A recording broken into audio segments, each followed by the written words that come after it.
आप देख रहे हैं ये देश है हमारा, अमीश देवगन के साथ।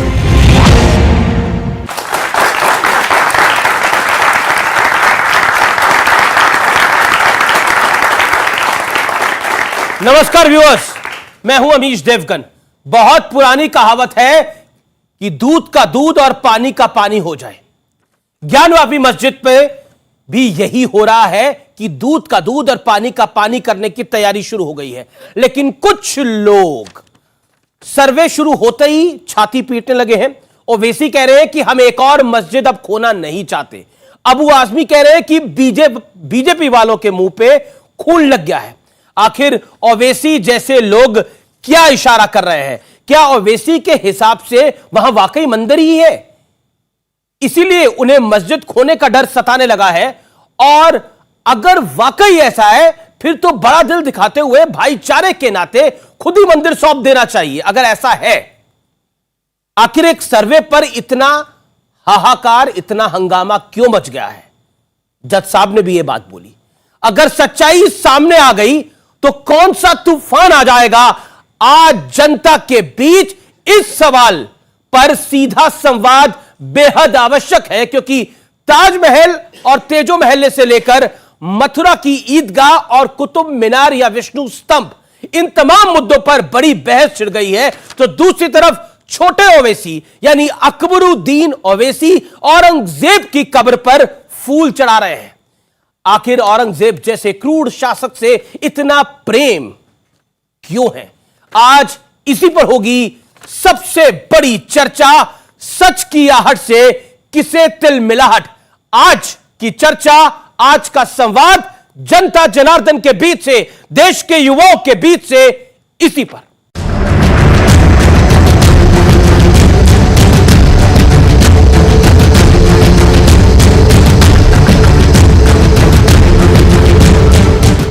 सेलेक्टिव सोच वाला सेक्युलर गैंग इन दिनों काफी परेशान है। ज्ञानवापी के सर्वे और मथुरा ईदगाह मस्जिद से जुड़ी याचिकाओं पर सुनवाई इन्हें काफी अखर रही है। इस बीच ज्ञानवापी में सर्वे का काम जारी है। ताला खुल जाएगा, प्रशासन ने, माननीय न्यायालय ने कहा, आदेश है, इस ताला नहीं खुलता, ताला तोड़ दिया जाए और जो भी विरोध करता है उसको गिरफ्तार करने का आदेश दे दिया गया प्रशासन ने। अदालतों ने अभी तय नहीं किया है कि ज्ञानवापी का सच क्या है, लेकिन जरा सुनिए कैसे झूठ और डर का माहौल खड़ा किया जा रहा है। हमने बाबरी मस्जिद को खो दिया, अब हम दोबारा मस्जिद को खोना नहीं चाहते। बड़े भाई औरंगजेब की हरकतों का समर्थन कर रहे हैं तो छोटा भाई अकबरुद्दीन ओवैसी उनकी मजार पर फूल लेकर पहुंच गया। लाउड स्पीकर के मुद्दे पर राज ठाकरे को आपत्तिजनक शब्द कहे, लेकिन महाविकास आघाड़ी सरकार चुपचाप सब देखती रही। तुम्हारी हैसियत नहीं कि मैं तुमको जवाब दूं। अरे मेरा कोई गलती है, तू तो बेघर है, तेरा क्या जवाब? तू तो गुमनाम है, तेरा क्या जवाब? आरोप लगाया जा रहा है कि बीजेपी अपना खेल खेल रही है, यानी अब न्यायपालिका पर भी परोक्ष रूप से सवाल उठाए जा रहे हैं। लेकिन ताजमहल पर कोर्ट ने जो कहा उस पर तालियां भी यही गैंग बजा रहा है। अब जरा सुनिए कैसे समाजवादी पार्टी के वरिष्ठ नेता अबू आजमी उकसावे वाला बयान दे रहे हैं। इनके मुंह में खून लग गया है। नफरत फैलाकर देश में खून की नदियां बहा करके इन लोगों ने जिस तरह से किया है, पहले से नारा था ना इनका, बाकी है, कुछ इस तरह का नारा था उनका। सवाल ये है कि बात अभी सिर्फ जांच की है तो ये लोग नतीजे पर कैसे पहुंच गए? क्या असलियत वाकई कुछ और है जिनका इन्हें एहसास है, या फिर इसमें भी वोट बैंक की राजनीति हो रही है?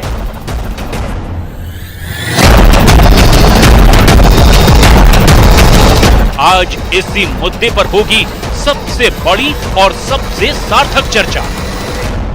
और आज इसी विषय पर होगी सबसे बड़ी चर्चा। मेरे साथ जनता जनार्दन है, जोरदार तालियां देश के युवाओं के लिए। मेरे साथ इस पैनल में जुड़ रहे गौरव भाटिया, प्रवक्ता भारतीय जनता पार्टी के, सीनियर एडवोकेट सुप्रीम कोर्ट के, स्वामी दीपांकर जाने माने धर्मगुरु है, उनका अभिनंदन है। अनुराग भदौरिया, समाजवादी पार्टी के प्रवक्ता नेता, उनका अभिनंदन है। डॉक्टर शोहेब जमई, इस्लाम के जानकार, उनका अभिनंदन है। मौलाना अलीमुद्दीन असादी साहब, इनका भी अभिनंदन है आप तमाम लोगों का। लेकिन आज की चर्चा की जब मैंने शुरुआत करी तो एक कहावत पड़ी, दूध का दूध और पानी का पानी। इस देश के युवा हैं तो उनसे जानने की कोशिश कर लेते हैं कि इसका अर्थ क्या है, इससे वो क्या तात्पर्य निकालते हैं। बताइए सर। सच्चाई को न्याय दिलाना, इसका मतलब ये हुआ सच्चाई को न्याय दिलाना। आप क्या कहना चाहती है मैडम? सर, दूध का दूध और पानी का मतलब ये है कि जो सच है वो जाहिर हो ही जाएगा। सच जो है वो जाहिर हो ही जाएगा। लेकिन ऐसा क्या है जिसे कोई जाहिर नहीं करना चाहता? ऐसा क्या है जिसको सदियों तक, दशकों तक छुपा के रखा गया? ऐसा क्या है जो डर की बात करता है? ऐसा क्या है वो जो कहता है कि सच से जो आहट हो रही है उससे कहीं तिलमिलाहट हो रही है? वो क्या है? मैं इस चर्चा की शुरुआत करता हूं और स्वामी जी इस चर्चा को पहली संवाद जो करते हैं वो आपसे करते हैं। स्वामी जी, ये तो कई लोग तो राजनीतिज्ञ हैं, उनका तो राजनीति पेशा है, वो अपना काम कर रहे हैं, लेकिन आप तो स्पिरिचुअल गुरु हैं। मैं आपसे जानना चाहता हूं, आपका क्या मानना है मां श्रृंगार गौरी जिसकी चर्चा हम कर रहे हैं, जो वाद विवाद है, क्या आपको लगता है? कोई कहता है बीजेपी के मुंह पे कूल लग गया है, कोई कहता है हम एक और मस्जिद नहीं खोना चाहते। राजनेता क्या कहते हैं उसे हटा दीजिए। आस्था हम लोगों की मायने रखती है, उस युवा की मायने रखती है जो दूर खड़ा होकर के ओम नमो पार्वती परे हर हर महादेव कहता है, उसकी मायने रखती है। आस्था मायने रखती है उस नंदी की जो ज्ञानवापी की तरफ आज भी देख रहा है। आस्था मायने रखती है उस कलश की जो आज भी अपने ऊपर फूल और चावल चढ़ने की प्रतीक्षा कर रहा है।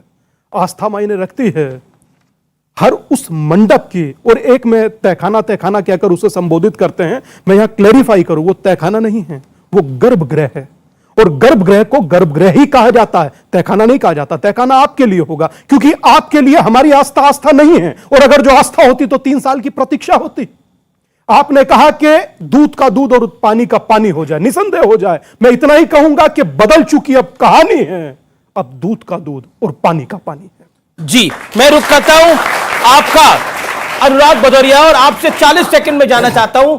बीजेपी वालों के मुंह पे खून लग गया है, कोर्ट के फैसले को आपने बीजेपी का बता दिया। देखिए, खून लगने का मतलब होता है कि भारतीय जनता पार्टी सिर्फ और सिर्फ उसको इस बात का एहसास हो गया है, अगर राजनीति को जाति धर्म में हम उलझाए रहेंगे तो असली मुद्दों से जनता का ध्यान भटका रहेगा। ये सुबह से लेके शाम तक सिर्फ और सिर्फ धर्म की राजनीति करते हैं। धर्म इनमें आस्था की नहीं है। आस्था की बात होती तो ये उस पर राजनीति करते हैं। मां श्रृंगार गौरी में आपकी आस्था है? चिंता की बात है, क्यों नहीं है? है ना आपकी आस्था? है तो आप चाहते हैं कि वहां पर दूध का दूध और पानी का पानी हो? बिल्कुल, मैं चाहता हूं कि देश, संविधान, हिंदुस्तान, संविधान और न्यायपालिका संविधान सम्मति हो रहा है। बाबा साहब ने जो संविधान बनाया है, जो वो संविधान और न्यायपालिका, अगर न्यायपालिका वहां पे आदेश देती है और आदेश के पालन करने की जिम्मेदारी देश के हर नागरिक की है। आपके नेता तो कह रहे हैं खून लग गया बीजेपी वालों के। मैं कह रहा हूं कि भारतीय जनता पार्टी सिर्फ जाति धर्म की राजनीति, नफरत की राजनीति पूरे हिंदुस्तान में कर रही है। उन्होंने अयोध्या के संदर्भ में विकास की राजनीति की चर्चा नहीं करती। एक बात और, उसमें यह भी लिखा गया है ऑर्डर में कि जज साहब कह रहे हैं कि मुझे भी असुरक्षित महसूस कर रहा हूं। उत्तर प्रदेश में जज साहब अगर असुरक्षित महसूस करेंगे तो इन बच्चों का क्या होगा? आम आदमी का क्या होगा? जज साहब असुरक्षित महसूस कर रहे हैं, अब आपको मैंने वक्त दिया, कानून व्यवस्था पूरी तरह से चल रहा है। अब आपने अपने वक्त में अपनी बात को रखा। गौरव भाटिया वो कहते हैं कि जज साहब भी जब अपने आप को महसूस कर रहे हैं, उनकी मां, उन्होंने जिक्र किया इसका, उनकी माताजी और उनकी धर्मपत्नी उनको कॉल करती हैं, वो ठीक है, उनका हालचाल सकुशल जानती हैं। तमिलनाडु में जब हिजाब पे, कर्नाटक में जब वर्डिक्ट आया था, उसके बाद तमिलनाडु के 2 लड़कों ने जिस तरह की जजेस के लिए धमकी दी थी, उसके बाद ये एक तरह का ट्रेंड बन गया है। देखिए, ऐसा है कि अभी मैंने बड़े ध्यान से सुना और कुछ तथ्य आपके कार्यक्रम में रखूंगा, लेकिन एक लाइन में अर्ज करूं, अगर जैसे जैसे बढ़ रहा है पूजन, वैसे वैसे बढ़ रही है इनके चेहरे की सूजन। और ये क्यों कह रहा हूं मैं आपको बताता हूं, क्यों लग रहा है इनकी सूजन बढ़ रही है आपको? मैं अभी बता दूंगा और बहुत तथ्य लेके आया हूं। देखिए, आपने कहा दूध का दूध और पानी का पानी हो जाए। बिल्कुल अमीश भाई, अगर छुपाने के लिए कुछ नहीं होता ना, अगर आप ईमानदार होते हो तो आप कहते हो दूध का दूध पानी का पानी हो जाए। और जब दूध का दूध और पानी का पानी होता है तो जो हिंदू का विरोध करता है उसको अपनी नानी याद आती है। मैं राहुल गांधी की बात नहीं कर रहा हूं, लेकिन आती है। और भारतीय जनता पार्टी ने सबसे पहले एक बात कही थी, भारतीय जनता पार्टी वो पार्टी है जो भारत माता के लिए, हमारे नागरिकों के लिए अपना खून तो दे सकती है, लेकिन रक्त रंजित किसी के हाथ है तो वो मुलायम सिंह यादव जी के हैं, जिन्होंने कहा था और कार सेवकों को भी अगर मरवाना पड़ता तो मैं मरवा देता। ये न्यूज लेके आया हूं।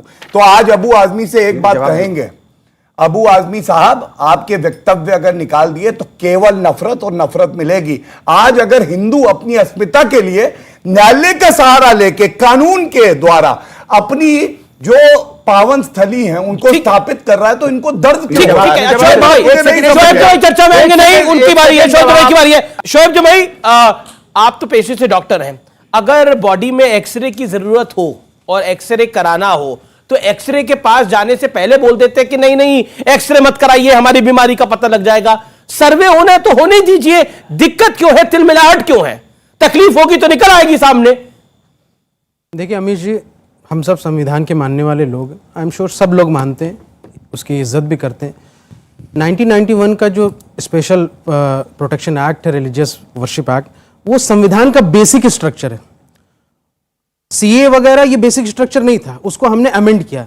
लेकिन जो संविधान का बेसिक स्ट्रक्चर होता है वो चेंज नहीं होता है।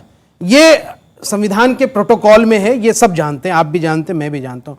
दूसरी बात, जब जब ऐसे मामले उठते हैं, जैसे अयोध्या का मामला उठा तो 15, 20, 25 साल चला, कोर्ट के फैसले आए। भारतीय जनता पार्टी को मालूम है कि अब ये मामला दोबारा से जब उठा है, ये उसके बावजूद भी कि सुप्रीम कोर्ट ने कह दिया कि अब यहां पे स्टॉप हो जाना चाहिए, उसके बावजूद भी उठा। उनको पता है 15-20 साल तक इसी पे हम राजनीति करेंगे, कोई गैस सिलेंडर पे बात नहीं कर पाएगा, कोई युवाओं के एस्पिरेशंस पे बात नहीं कर पाएगा, कोई बढ़ती महंगाई पे बात नहीं कर पाएगा, कोई जीडीपी पे बात नहीं करेगा। ये मैं इसलिए एग्जांपल दे रहा हूं, हमारे पड़ोसी में देश है श्रीलंका, वहां के लोगों ने कहा कि तो हमारे राजा हैं, 100 रुपया क्या 500 रुपए का पेट्रोल ले ले तो कोई हर्जा नहीं होगा। आज हालत देख लीजिए श्रीलंका में। विश तो अच्छा करिए, आप श्रीलंका की तरफ देख रहे हो, श्रीलंका में आग लग रही है, मतलब कमाल है, नेगेटिविटी का कमाल है। श्रीलंका में हालात ऐसे हैं, चाइना में हालात ऐसे हैं, रशिया में ऐसे, यूक्रेन में ऐसे। हमारा भारत अभी सुदृढ़ है, मजबूत है और रहेगा मजबूत। इसलिए भारत के लिए अच्छा सोचिए, भारत के लिए श्रीलंका मत सोचिए, भारत के लिए श्रीलंका मत सोचिए। श्रीलंका की तो लंका पहले ही लग गई थी रावण के समय से, छोड़िए क्यों आगे बढ़िए। वहां पे बौद्ध और मुसलमानों में लड़ाई करवाई, बौद्ध और हिंदुओं में लड़ाई, हिजाब बैन करो, हलाल बैन करो, मीट बैन करो, श्रीलंका में भी चलता था। वहां भी कहते थे हमारे राजा तो जो करते होंगे सही करते होंगे, यहां भी कुछ है।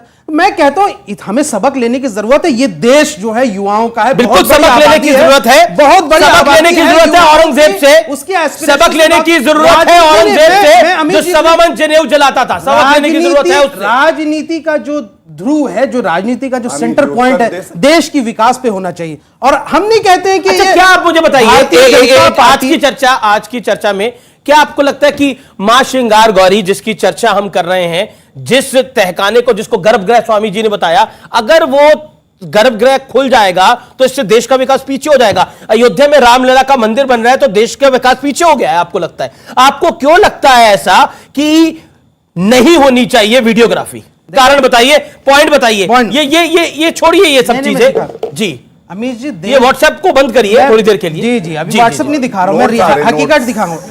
इस देश में जितने भी अराजकता फैलाने का काम, दंगे कराने का काम बीजेपी और आरएसएस करती, वो मैं नहीं कह रहा था, ये गौरव भाटिया कह रहे हैं। सुनिए इसको, ठीक है, जवाब। नहीं, गौरव भाटिया यही आप ही है ना? आप कह रहे हैं देश भर में बीजेपी और दंगे करवाती है, ये गौरव भाटिया जी हैं, ये आप ही है ना सर? हाँ, ये देखिए ना, ये मैं इधर दिखाना चाहता हूं। इधर कीजिए, ये शोएब जमाई है ना, आज के विषय में बताता हूं, आज के विषय में सुनिए। माइक इनका एक सेकंड भाई हो गया, इधर आओ। ये आप ही है ना? हाँ, चेहरा देखिए ना, खूबसूरत है। आपकी दाढ़ी में तिनका है, अच्छा अपनी तिनका निकालिए, अभी देखिए आप ही है ना? अच्छा, ये सच्चा गौरव है या नहीं है? ये देखिए, सच्चा गौरव है ना? सच्चा भारतीय हमेशा रहूंगा, लेकिन थोड़ा भाटिया कह रहे हैं देश भर में दंगे बीजेपी और आरएसएस करवाती है। ये वीडियो मैं आपकी बात बताता हूं। काशी मथुरा हम बात कर रहे हैं ना, इनका ट्वीट है भाई साहब का, मिस्टर जमाई, कहा जमे हैं ये नहीं पता है, कह रहे हैं सुप्रीम कोर्ट के ये मान लेने के बाद कि अयोध्या में कोई मंदिर तोड़कर मस्जिद नहीं बनाई गई थी, अब कोई मुसलमानों पर मंदिर तोड़ने का इल्जाम नहीं लगा सकता। अब अगर कोई दोबारा मथुरा और काशी में मस्जिद तोड़ने की बात करेगा तो उसका हश्र बहुत बुरा होगा। ये इनका ट्वीट है। आप बताइए, ऐसे आतंकियों को यहां बुला के और हमें इनसे चर्चा करवाते हैं। इस देश का कानून इतना मजबूत है कि जो अगर कानून हाथ में लेगा, ये गौरव भाटिया है ना, अच्छा बिना दाढ़ी के तिनका इनसे भी है। ये देखो गौरव भाटिया है भाई। मैंने ये कहा कि जो इस देश में कानून तोड़ने का हश्र बुरा होगा, उसका हश्र बुरा होगा। मौलाना अलीमुद्दीन का देखिए वरिष्ठ है, सम्मान करिए। नहीं शोएब भाई, अब आपको मैं मौका दूंगा। 10 सेकंड आप पॉइंट पे नहीं बोल रहे, आप श्रीलंका की बात कर रहे हैं, आपको करनी है, आपको यूक्रेन की बात करनी है, आपके लिए मंच मुनासिब नहीं है। 1992 में भी सुप्रीम कोर्ट के प्रोटेक्शन के अंदर वो स्ट्रक्चर था, पूरा ढांचा था, तब भी लोगों ने उसको तोड़ दिया। किन्होंने तोड़ा सब देश जानता है। कानून ने नहीं माना, इन्होंने सुप्रीम कोर्ट ने कहा था कि वो प्रोटेक्टेड। अरे आप फैसला आने का इंतजार करते, क्यों तोड़ दिया आपने? इसीलिए डर है कि यहां से ज्ञान वापी भी आप तोड़ेंगे इसी तरीके से, कानून हाथ में लेंगे और जब लेंगे तो हश्र बुरा होगा। मतलब क्या है इसका? कानून अपना कानून उसको हाथ में ले लिया। कानून ओके, कानून आप लोग कानून में हाथ में लेंगे। मैं फिर मौलाना साहब का रुख करूंगा। मौलाना साहब, मैं आपके पास आ रहा हूं, वरिष्ठ आदमी है, उनका वो इंतजार कर रहे हैं अपनी टर्न का। स्वामी दीपांकर, 5 दशकों की प्रतीक्षा, अगर हमारा क्रोध है तो भाई साहब ऐसी प्रतीक्षा आप भी कर देखिए। मौलाना साहब, वीडियो और फोटो में जो आएगा उसको सच माना जाएगा या उसको भी झूठ माना जाएगा?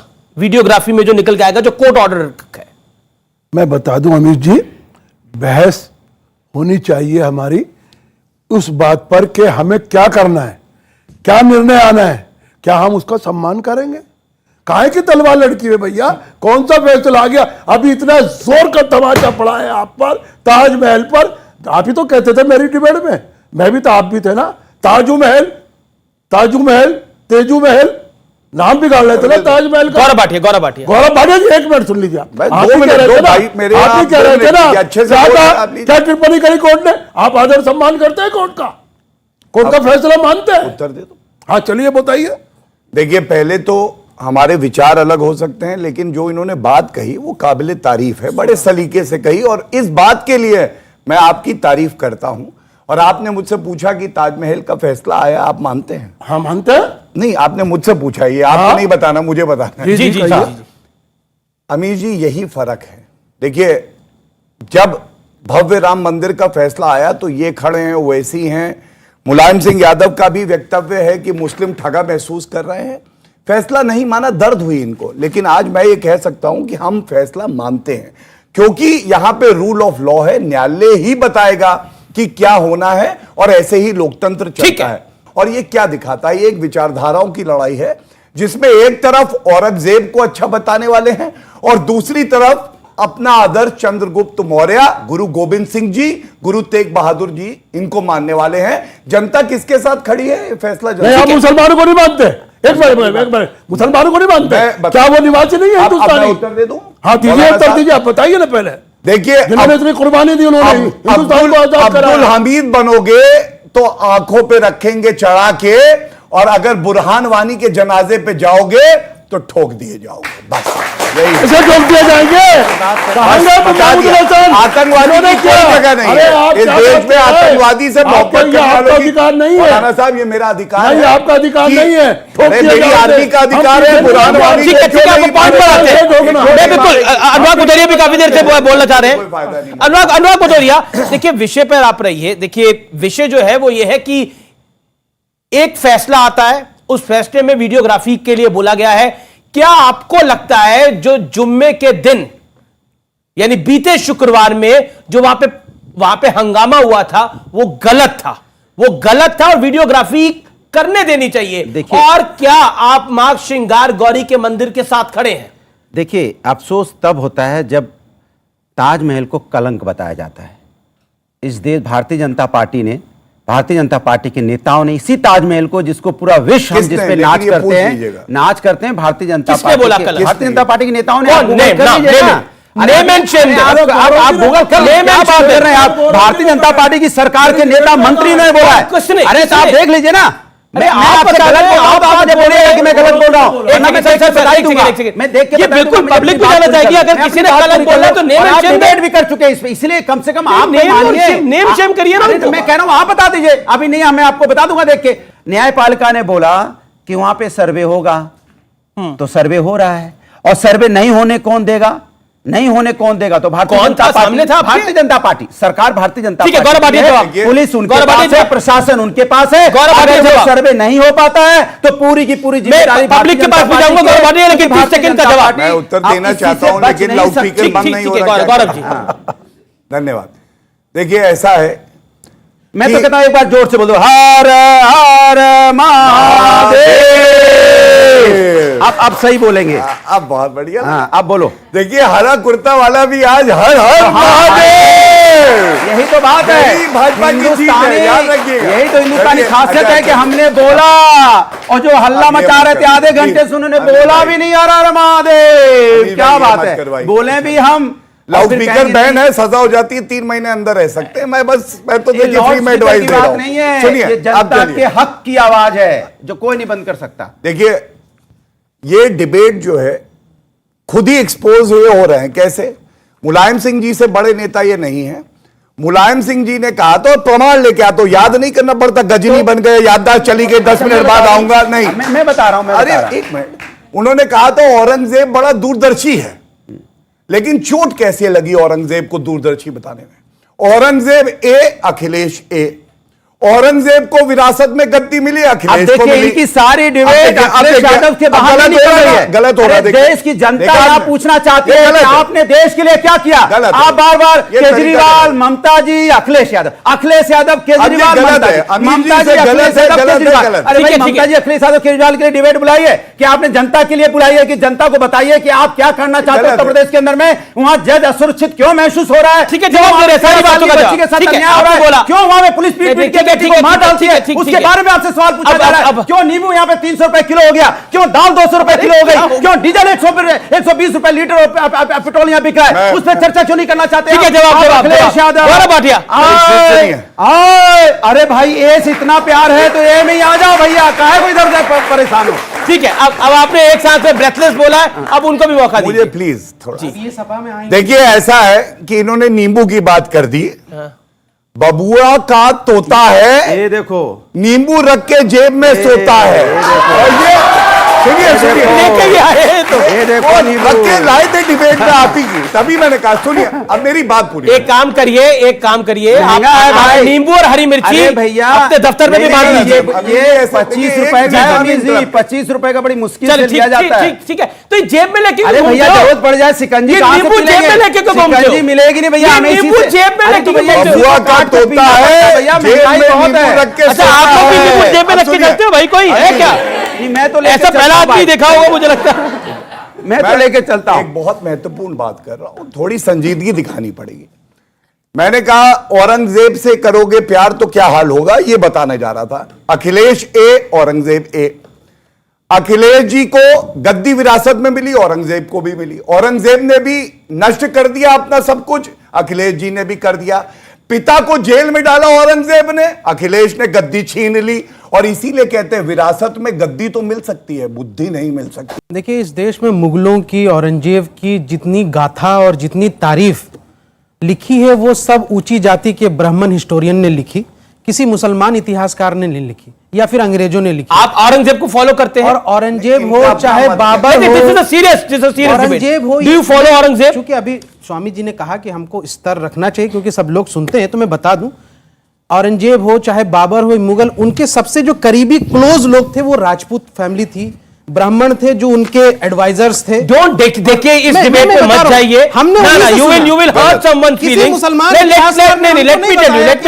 लेट मी टेल यू, सुनिए, आप औरंगजेब को फॉलो करते हैं नहीं करते? सीधा सवाल ये है भाई। आप कहते हैं कि उनकी गाथाएं हैं, मैं गाथाएं सुनाता हूं औरंगजेब की, बोलिए।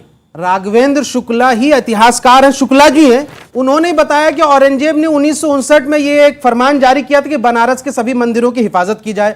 बाला चित्राकूट मंदिर के लिए जमीन दान करो, औरंगजेब ने दिया। वहां आसाम में जो है मंदिर के लिए जमीन दान करो, ये राघवेंद्र शुक्ला कहते हैं। तो औरंगजेब को फॉलो करते हैं, ठीक है। अगर यहाँ पे ये बोल के जाइए, अगर मां सिंह, आपने बोला ना मैं औरंगजेब को फॉलो करता हूं और औरंगजेब रहमतुल्लाह थे, रुकिए जब सुनिए, अब और औरंगजेब बड़ी रहमतुल्लाह थे, औरंगजेब को फॉलो करते हैं। अब यहां पे वादा करके जाइए, बोल के जाइए यहां पर, अगर वीडियोग्राफी में मां श्रृंगार गौरी के सबूत मिले तो आप खुद आंदोलन चलाएंगे कि वो मंदिर हवाले कर देना चाहिए हिंदुओं के। बोलिए अमित जी, फिर बड़ी बोलिए बोलिए बोलिए बोलिए बोलिए ना, परिपक्वता के साथ एक बात कह रहा हूं, बोलिए, सुन लीजिए, एक बात कह रहा हूं। नजर का नजरिया होता है।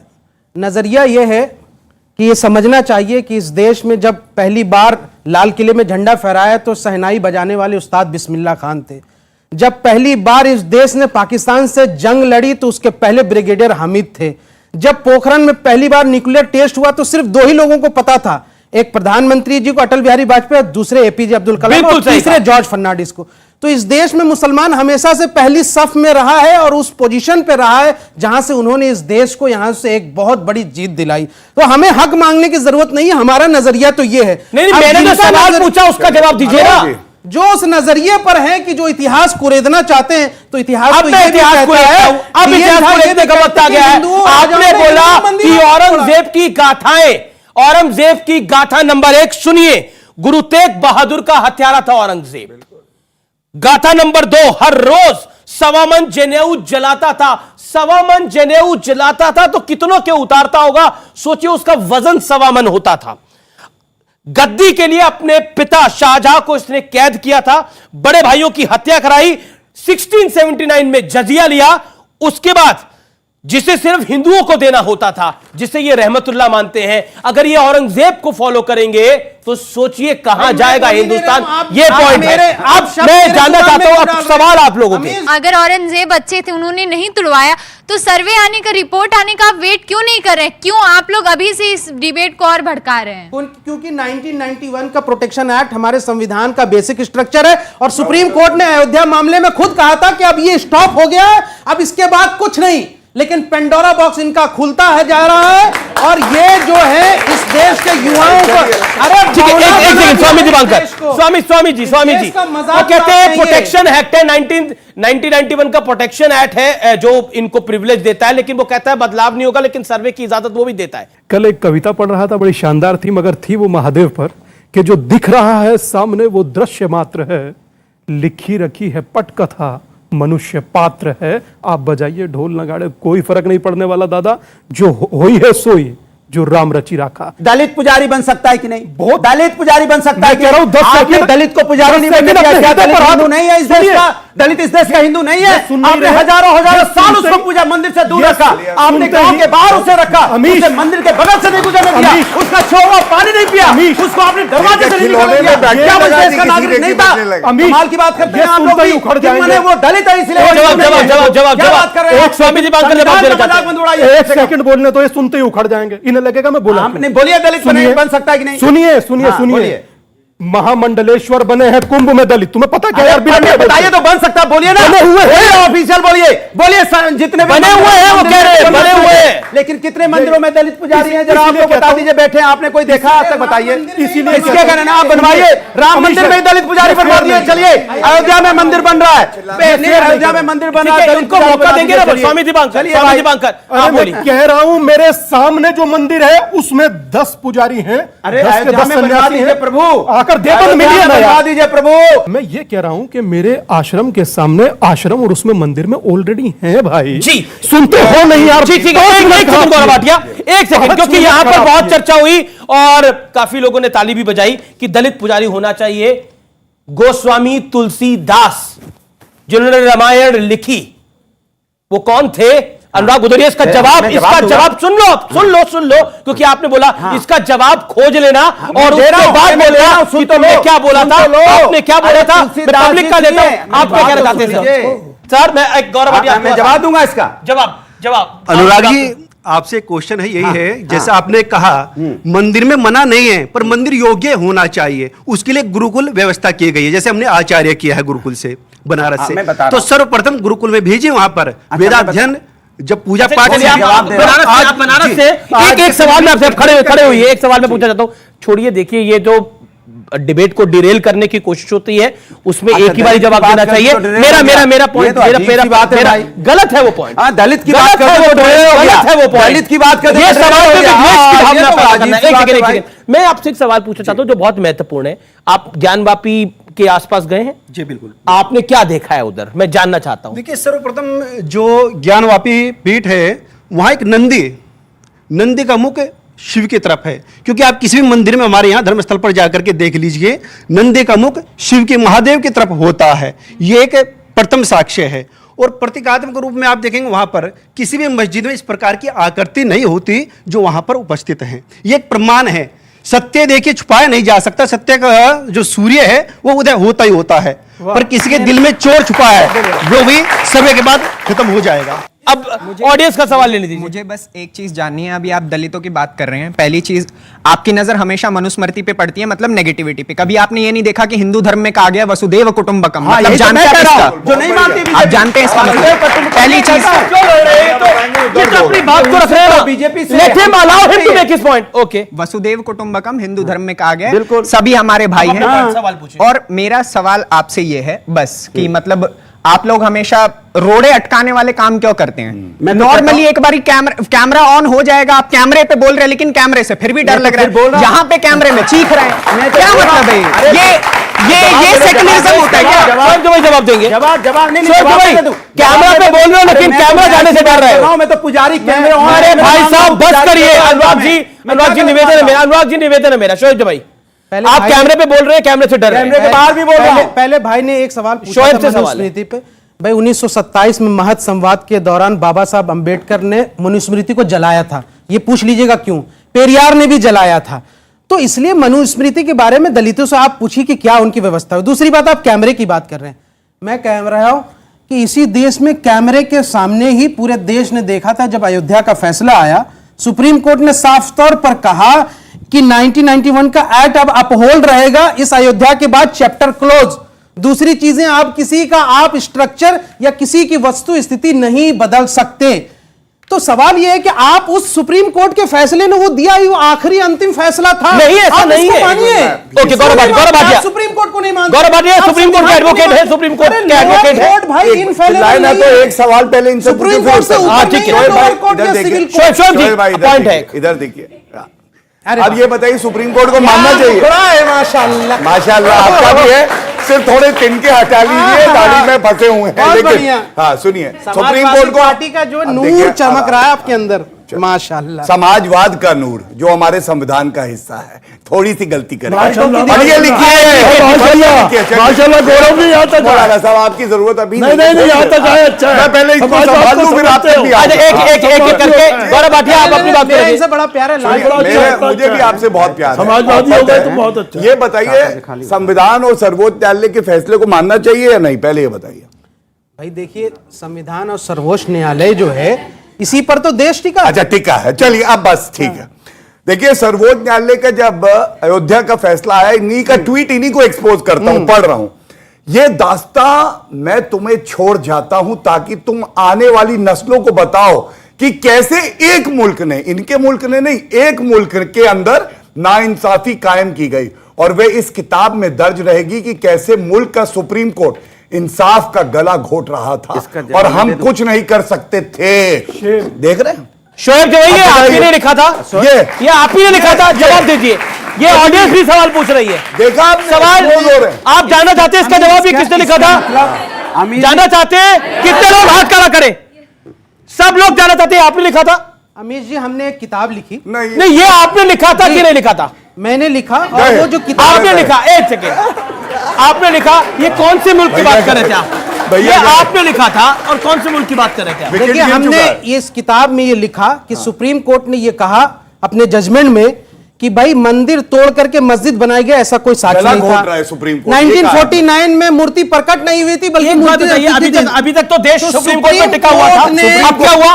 तो अभी तक तो देश सुप्रीम कोर्ट पर टिका हुआ था, अब क्या हुआ? मैं मात्र अकेला नहीं हूं, कम से कम नहीं तो 100 करोड़ लोग उस महादेव की पूजा करते हैं जिसकी हम लोग चर्चा आज यहां कर रहे हैं। ज्ञानवापी पर चर्चा हो। संविधान बड़ा या आस्था? संविधान बड़ा, संविधान बड़ा है। संविधान बड़ा आपसे नहीं पूछूंगा, आप शरिया बोलेंगे। हटाइए, छोड़िए, आगे बोलने दीजिए। आप ही बता दीजिए, बोलने दीजिए। संविधान बड़ा या बोलने दीजिए। ये देश संविधान से चलेगा या आस्था से चलेगा? मुझे बोलने दीजिए। इस देश में आर्य समाजी लोग होते हैं जो किसी भाई मैंने आपसे तो प्रश्न ही नहीं पूछा, आपके प्रश्न का भी उत्तर खुद ही दे दिया। अगर जो बौद्ध समाज को मानता है, बौद्ध धर्म को मानता है, आदरणीय, मुझे एक बार बोलने दीजिए। 100 करोड़, कौन सा 100 करोड़? दलित जो है 35 करोड़ है, वो नहीं मानता आप उसको करोड़। आप एक मुझे समझ में नहीं आ रहा। जमाई साहब, बहुत अच्छी बात। ना एक तरफ तो दलित ब्राह्मण, ठाकुर, क्षत्रिय, राजपूत सब कर दो, और दूसरी तरफ नहीं करते। दूसरी तरफ बोलो शिया, सन्नी, अहमदिया, बोलो स्कूल के नल से पानी पी ली तो उसको सजा दे दिया क्लासरूम के अंदर। देखिए ये पढ़ाने वालों टॉपिक पे रहिए, देखिए शोएब जवाई टॉपिक पे रहिए। तो दलितों के लिए पहले जो कानून बना था, भीमराव अंबेडकर ने बनाया था, उसे आरक्षण के लिए कुछ साल के लिए लागू किया गया था। उसके बावजूद अभी तक नाकाम है। अगर दलितों को उस ऊंचा बराबर पहुंचाने में तो ये सरकार की गलती है, नाकामी है। तो आप कैसे मानते हैं? आपने 70 साल शासन किया, उसके बाद भी सब कह रहा हूं ना, 70 साल बढ़ गया। सुनिए, मैं बता रहा हूं। अरे 70 साल शासन किया, इसीलिए गिरफ्तार मत करा। तो सुन लो, टॉपिक पे अरे वो नादान उसे बता दे, हम नहीं 70 साल में थे, इसीलिए उनको बताने वाला हूँ। सर जैसे कि आप कह रहे हैं कि एक तरफ आप संविधान को मानते हैं, दूसरी तरफ आप ट्वीट करके लिखते हैं कि संविधान गला घोंट रहे हैं न्याय के, ये कैसे है संभव? सबरीमाला के केस में बीजेपी ने कहा हम सुप्रीम कोर्ट को नहीं मानेंगे, और मंदिरों में औरतों को जाने नहीं दिया सबरीमाला में, तो क्या उस वक्त संविधान मान रहे थे? ना सुप्रीम कोर्ट को नहीं मान। अरे भाई किसी के जवाब उसके यहाँ से बच्ची का एग्री करना नहीं एग्री करना, ये एक अधिकार है। मैं आपको मौका दे रहा हूं, एक चीज गौर बांटिए जवाब सबरीमाला पर। देखिए, मैं ये नहीं कहूंगा झूठ बोला इन्होंने, हो सकता है कि नहीं पढ़ पाए हों, लेकिन नहीं, इतना सम्मान रखना पड़ेगा वरना खतरे में आ जाएंगे भाई। प्लेसेस ऑफ वर्शिप दोनों को उत्तर दूंगा भाई, थोड़ा सा सब्र करिए। सबरीमाला पे पहले देखिए, सबरीमाला पे पहले ठीक है, दीजिए, फिर ठीक है, दीजिए पहले सबरीमाला का जो फैसला है वो लार्जर बेंच को रेफर्ड है सुप्रीम कोर्ट में, और उस पर रोक लगी हुई है। पहला जो उत्तर मिल गया, आप शांत हो जाइए। दूसरा, अरे भाई यहाँ अरे शांत, और दूसरा, प्लेसेस ऑफ वर्शिप एक्ट की बार बार बात करी। देखिए, संवैधानिक दृष्टि से जब तक वो कानून है तब तक उसका पालन होगा हमेशा, लेकिन अगर कोई कानून संविधान के विपरीत होगा तो उसको चुनौती दी जाती है। सर्वोच्च न्यायालय में चुनौती दी हुई है। और एक बात और कह दूं, हिंदू मुस्लिम पे और सब ये चर्चा चल रही है, तो बड़ा अच्छी एक लाइन है, उसको अर्ज कर देता हूं। कद बड़ा नहीं करता एड़ियां उठाने से, कद बड़ा नहीं करता एड़ियां उठाने से, ऊंचाइयां अक्सर मिल जाती हैं सर झुकाने। बिल्कुल कहूंगा कि भारतीय जनता पार्टी हिंदू अस्मिता के लिए खड़ी रहेगी, और 3 मंदिर क्या 3000 मंदिर, लेकिन कानून के रास्ते। प्रधानमंत्री से करवाइए, गौरव जी, प्रधानमंत्री की अगर किसी ने भारतीय जनता पार्टी, मौलाना साहब को बोलने दीजिए। देखिए, मैं अपनी बात पूरी कर लूं, आप अपनी बात पूरी कर लीजिए। मौलाना साहब, अगर किसी आक्रांता ने, भिकमंगे ने, लुटेरे ने भारत में आके आक्रांता करी और मंदिर तोड़ा, तो उस इतिहास को ठीक करने का काम किसी ने लिया है तो वो भारतीय जनता पार्टी है। इतिहास में गलतियां हुई है, औरंगजेब एक क्रूर शासक था। सुन लीजिए जी, अब सुन लीजिए। सवा मन जनेऊ, आप पढ़े लिखे, जरा सवा मन जनेऊ को यहां लग के रखवाइए। आप उनको गिनती कीजिए।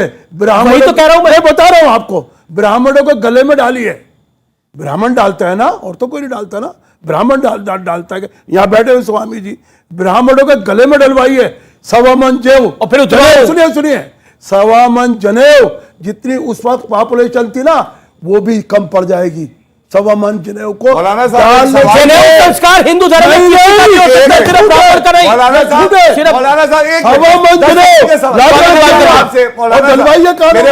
भाई मौलाना साहब, औरंगजेब आक्रांता था, क्रूर था कि नहीं था, ये बता दीजिए। देखिए, वो हमारा केवल चाचक्कार था, यहाँ का शहंशाह था। शहंशाह? हाँ, अरे जूते की नोक रखे और किस बात का शहंशाह था?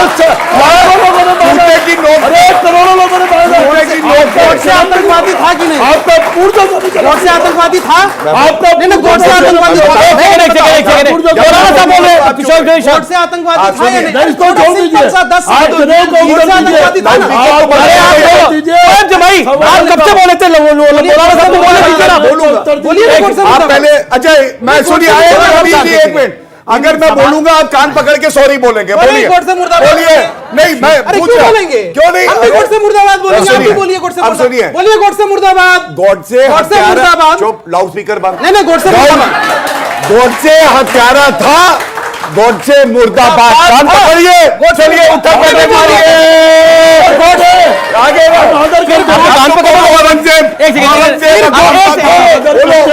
सम्मान करते गौरव जी, सम्मान करते अब यहाँ का सम्मान करने के लिए गले लगिए, गले लगने के लिए बिल्कुल गले लगने के लिए आपने गोडसे को मुर्दाबाद का 10 बार, आप जितनी बार बुलाओगे। अब आप औरंगजेब के बारे में भी बोल दीजिए। अब मौका है, आप भी गौरव भाटिया को बोलिए, सम्मान करें। औरंगजेब गलत था, क्रूर राजा। मुर्दाबाद बोले, औरंगजेब मुर्दाबाद, दोनों भाई बोले कि आप औरंगजेब औरंगजेब जो ने इस मुल्क को फतेह किया और इस मुल्क पर राज किया, इससे ज्यादा हम मानते नहीं। वो हमारा राजा था, क्रूर राजा था। अरे भैया, गिरगिटार कहाँ आ गया, रंग बदल मुर्दाबाद तो बुलवाइए। औरंगजेब मुर्दाबाद आप मानते नहीं? बोल रहे हैं शोएब जमाई। गोडसे के मानने वाले को गोडसे में हो गया, गोडसे में हो गया। औरंगजेब पे गोडसे के मानने वाले को इन्हें संसद पहुंचा दिया। गोडसे के मानने वालों को महिमा मंडन करते हैं, ये गलत है। हम गौरव भाटिया इस देश में हम सम्मान करते हैं गौरव भाटिया का। आज हमें तसल्ली हुई है, गांधी जी के हथियारों बहुत मुबारक। आपने गोडसे मुर्दाबाद कहा इन्होंने, गोडसे मुर्दाबाद कहा इन्होंने। यहाँ 4 लोग कश्मीर में खड़े होकर आईसीएस का झंडा उठा देते हैं, आप औरंगजेब की बात। अरे अब उनको मुर्दाबाद कहते हैं। रोचक सब भाई हम। दुष्यंत कुमार यहाँ से 120 किलोमीटर दूर रहते थे। उन्होंने कहा था कि कैसे कैसे मंजर सामने आने लगे हैं, अब बोलते बोलते लोग चिल्लाने लगे हैं। और सुनिए दादा, आगे सुनिए कि अब तो इस व्यवहार को बदल दोस्तों, वरना लोग भी अब आपसे कतराने लगे हैं। औरंगजेब को लेकर अगर आपके मन में कोई विचार है तो जरूर रखिए, अच्छे हो बुरे हो, जो भी विचार है वो जरूर रखिए। मैं इंतजार कर रहा हूं, इस देश का युवा क्या जानना चाहता है। इस कार्यक्रम को मैं आगे बढ़ा रहा हूं और आपके विचार जरूर जानना चाहता हूं। औरंगजेब एक क्रूर शासन था और आप उसे मानिए प्लीज, और नाम लेना है तो एपीजे अब्दुल कलाम जैसे नेताओं को लीजिए। पॉइंट है इस बात के अंदर। और कोई कहना चाहता है औरंगजेब के बारे में कुछ? जी बोलिए। एक ऐसे शासक को मानना जिसने अपने पिता को ही जेल में बंद कर दिया और मतलब जिसने अपने लोगों को अपना नहीं समझा, उसकी जो नीति है उसको अपने जीवन में अपनाना, क्या ये सही है? मैं पहले राय ले लूं। और औरंगजेब के बारे में कौन कहना चाहता है? मैं जवाब देता जी सर, मैं आपसे ये कहना चाहूंगी कि आपने कहा कि हिस्ट्री में बहुत सारे ऐसे लोग थे जिन्होंने देश हित के लिए, औरंगजेब के बारे में बताइए, देश हित के लिए सामने आए थे। तो आप जो है उनको ज्यादा फॉलो करें, औरंगजेब जैसे लोगों के लिए नहीं। औरंगजेब को यहाँ पर कौन कौन फॉलो करता है वो हाथ खड़ा कर दे अपना। कोई इसमें कोई दिक्कत नहीं है। If you think Aurangzeb was a right king, please raise your hand. Aurangzeb को यहाँ कोई फॉलो, मुसलमान बैठा है? आपने किसी इस जनता को जो बुलाया है, इसमें किसी मुसलमान, मैं हिंदुस्तानी मानता हूं, हिंदू मुसलमान नहीं मानता, ये सब हिंदुस्तानी है। बताइए ना आप, बताइए आप कोई। सर एक बात बताइए, आपकी बात बिल्कुल सही है, लेकिन क्या सही और गलत को मानने के लिए हिंदू मुस्लिम होना जरूरी है? बहुत सही बात अनुराग भदौरिया, क्या सही और गलत को मानने के लिए हिंदू मुसलमान होना जरूरी है? अनुराग भदौरिया, औरंगजेब कोई उसका आइडियल नहीं हो सकता। हमारे आइडियल कासिम नौनोतवी हैं जिन्होंने अंग्रेजों से जंग लड़ी। हमारे आइडियल मौलाना अबुल कलाम है जिन्होंने अनुराग जी, हमारे अनुराग जी, आइडियल जो है एपीजे अब्दुल कलाम है। अनुराग हमारे जी, आइडियल बिल्कुल मानिए, अच्छा आइडियल है वो, एपीजे अब्दुल कलाम। आइडियल जो है अब्दुल हामिद को सुनिए, आइडियल मानिए। हमारे आइडियल ख्वाजा मोइनुद्दीन है, ठीक है ना? आइडियल नहीं, समझ जाइए, हमारे आइडियल वोट से नहीं है, हमारे आइडियल औरंगजेब भी नहीं है, वोट से नहीं है तो औरंगजेब भी नहीं है, आपके अरे ठीक है, ठीक है, एक सेकंड, हमारे नहीं है जवाब अनुराग जवाब। सवाल क्या, सवाल तो गायब ही हो गया। अनुराग मेरा पॉइंट, सवाल ब्रिटिश प्रोनाउंसिएशन और अमेरिकन प्रोनाउंसिएशन में फर्क होती है, ठीक है ना? तुर्की एंड पाकिस्तान। नहीं, ये देखिए, मैं ऑब्जेक्शन करता हूं। अगर किसी की भाषा शैली जैसी है उसका मजाक उड़ाना गलत अरे है। दो शब्द अलग-अलग है अमीर जी, दो शब्द अलग-अलग है। one should not अरे शब्द अलग-अलग है, आप फिर देखिए आइडियल अलग है, आइडियल अलग है। चलो गौरव भाटिया, प्रोनाउंसिएशन ऐसी थी, ऐसी कोई बात नहीं है गौरव। अनुराग भदौरिया, मैं आपसे जानना चाहता हूं, क्या सच की आहट जो हो रही है आपको उसके साथ खड़ा होना चाहिए? देखिए, सच की आहट के साथ पूरा हिंदुस्तान खड़ा है। अगर कोई नहीं खड़ा है तो भारतीय जनता पार्टी नहीं खड़ी है। ये जो इतना आडंबर, जो डिबेट, ये सब जो हो रहा है ना, ये सब भारतीय जनता पार्टी का खेल है। आपके हिस्सा बन रहे खेल में। बहुत बहुत शुक्रिया, बहुत बहुत शुक्रिया आप तमाम लोगों का, आप लोग यहां पर आए। लेकिन सच की आहट है, इसीलिए क्या तिलमिलाहट है। फिलहाल इस चर्चा में इतना ही। नमस्कार, शुभ रात्रि।